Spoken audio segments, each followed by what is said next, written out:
মোবাইলের লক কিভাবে পরিবর্তন করবেন? আপনাদের মোবাইল ফোনে অলরেডি হয়তো বা কোনো লক সেট করা রয়েছে এবং আপনারা লকটি পরিবর্তন করতে চাচ্ছেন, তাহলে আজকের এই ভিডিওতে লক্ষ্য রাখুন। মোবাইলের লক পরিবর্তন করার জন্য আপনারা আপনাদের মোবাইল ফোন থেকে সেটিংস অ্যাপ্লিকেশনটি ওপেন করবেন। জাস্ট সেটিংস অ্যাপ্লিকেশনটি ওপেন করার পরে আপনারা এখান থেকে নিচে চলে আসবেন।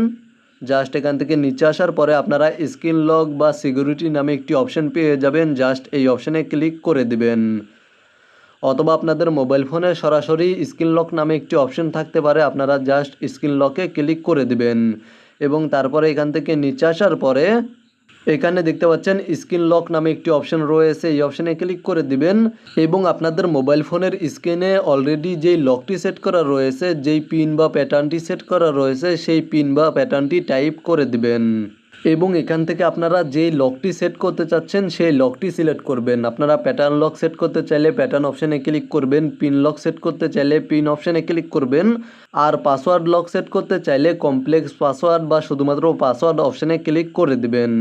আমি আপনাদেরকে প্যাটার্ন লক সেট করে দেখিয়ে দিচ্ছি। প্যাটার্ন লক সেট করার জন্য প্যাটার্ন অপশানে ক্লিক করে দিবেন এবং যেই লকটি সেট করতে চাচ্ছেন সেই লকটি সাবমিট করে দিবেন এবং এখানে দেখতে পাচ্ছেন নেক্সট অপশানে ক্লিক করে দিবেন এবং সেম প্যাটার্নটি পুনরায় আবার টাইপ করে দিবেন এবং নিচে দেখতে পাচ্ছেন ওকে অপশানে ক্লিক করে দিবেন। দেন এখান থেকে ব্যাক চলে আসবেন, তাহলে দেখতে পাবেন আপনাদের মোবাইল ফোনে স্ক্রিন লক সেট হয়ে গিয়েছে এবং আপনারা যেই লকটি সেট করেছিলেন, যেই পিন বা প্যাটার্নটি সেট করেছিলেন, সেই পিন বা প্যাটার্ন দিয়ে আপনাদের মোবাইল ফোন আনলক করতে পারবেন।